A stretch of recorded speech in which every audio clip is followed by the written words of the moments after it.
Hello everyone. आज हम static GK में पढ़ेंगे important books in India. Last lecture में हमने बुक्स देखी थी जो वर्ल्ड में इम्पोर्टेंट बुक्स थी। आज हम इस लेक्चर में जो इंडिया में जो इम्पोर्टेंट बुक्स हैं जो एग्ज़ाम में ज़्यादातर पूछी जाती हैं वो कवर करेंगे। टोटल 100 के करीब बुक्स हैं। 50 इस लेक्चर में कवर करेंगे और 50 नेक्स्ट लेक्चर में। आप साथ साथ इस टॉपिक के नोट्स बना लीजिए, एग्ज़ाम में इस टॉपिक से भी क्वेश्चन आते हैं। चलिए स्टार्ट करते हैं। सबसे पहले बी आर अम्बेडकर जी की किताबें। सबसे पहले अनाइलेशन ऑफ कास्ट, दूसरी पाकिस्तान और the partition of India, most important. ये किताब पाकिस्तान और the partition of India B R Ambedkar ji की है, एग्जाम में भी पूछी गई है। और उसके बाद द बुद्धा एंड हिज धमा, और उसके बाद रिडल्स इन हिंदुइज्म और हु वर द शूद्रास। ये 5 किताबें हैं बी आर अम्बेडकर जी की। ये पढ़ लीजिए, काफ़ी इंपॉर्टेंट है। पाकिस्तान और the partition of India and who were the Shudras, ये 2 किताबें मोस्ट इम्पॉर्टेंट है। और उसके बाद सुभाष चंद्र बोस जी की 2 किताबें हैं, the Indian struggle and an Indian Pilgrim. The Indian struggle important है। और उसके बाद सर सुरेंद्र नाथ बोस, इनकी एक किताब का नाम ए नेशन इन मेकिंग।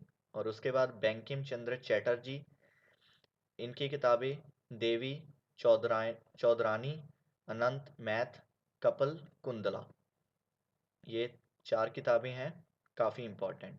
और उसके बाद राजेंद्र प्रसाद जी, इनकी किताबें इंडिया डिवाइडेड, सत्याग्रह इन चंपारण, जो गांधी जी का सबसे पहले सत्याग्रह जब साउथ अफ्रीका से इंडिया आए थे, उसके बाद 2 साल बाद इंडिया में गांधी जी का जो सबसे पहले सत्याग्रह था चंपारण सत्याग्रह, उस पर है ये किताब।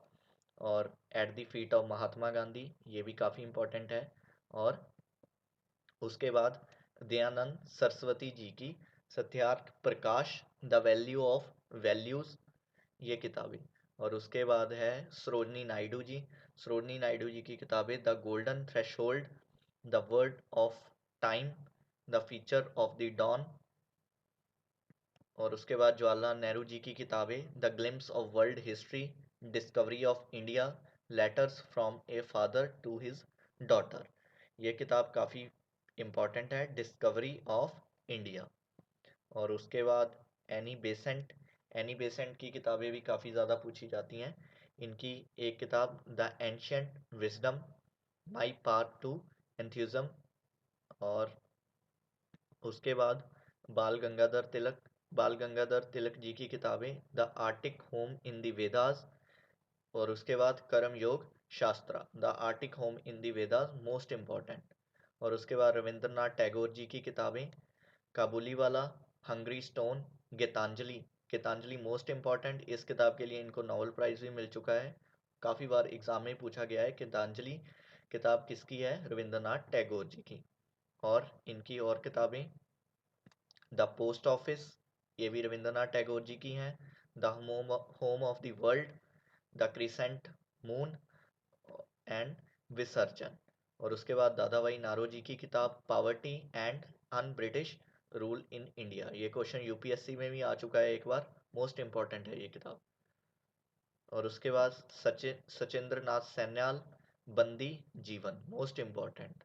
मौलाना अबुल कलाम आज़ाद जी की किताब, India wins freedom. Damodar Savarkar ji की किताबें, Hindutva, who is a Hindu, the Indian war of independence, ये 1857 का जो रिवोल्ट हुआ था, फर्स्ट वॉर ऑफ इंडिपेंडेंस 1857, उसके बारे में है ये किताब, मोस्ट इम्पॉर्टेंट। और उसके बाद है पट्टाभाई सीतारमैया, इनकी किताब का नाम है the history of the Indian national Congress के बारे में है ये किताब। और एंड्रयूस की किताब द रेनेसांस इन इंडिया। और उसके बाद रमेश चंद्र दत्त जी की 2 किताबें हैं, the civilisation of India and the economic history of India. Lala Hardayal Lala Hardayal ji की किताब का नाम हिंट्स फॉर सेल्फ कल्चर। और उसके बाद सचिन तेंदुलकर जी की ऑटोबायोग्राफी, इनकी किताब का नाम है प्लेइंग इट माई वे। अरविंदो घोष जी की किताब का नाम the life divine, Savitri Karmayogi, love and death. और उसके बाद APJ अब्दुल कलाम जी, मोस्ट इम्पॉर्टेंट, इनकी किताबें काफ़ी बार एग्ज़ाम में पूछी जाती हैं, जैसे target 3 billion, turning point, spirit, और उसके बाद India 2020, wings of fire. Wings of fire काफ़ी बार एग्ज़ाम में पूछी गई है। और उसके बाद भगत सिंह की किताब, और उसके बाद मिल्खा सिंह। इसके बाद हम नेक्स्ट लेक्चर में करेंगे। आप तब तक इस 55 तक जो मैंने पढ़ाया है इसके साथ साथ नोट्स बना लीजिए और रिवीजन करते रहिए। चलिए मिलते हैं नेक्स्ट लेक्चर में स्टैटिक जीके के।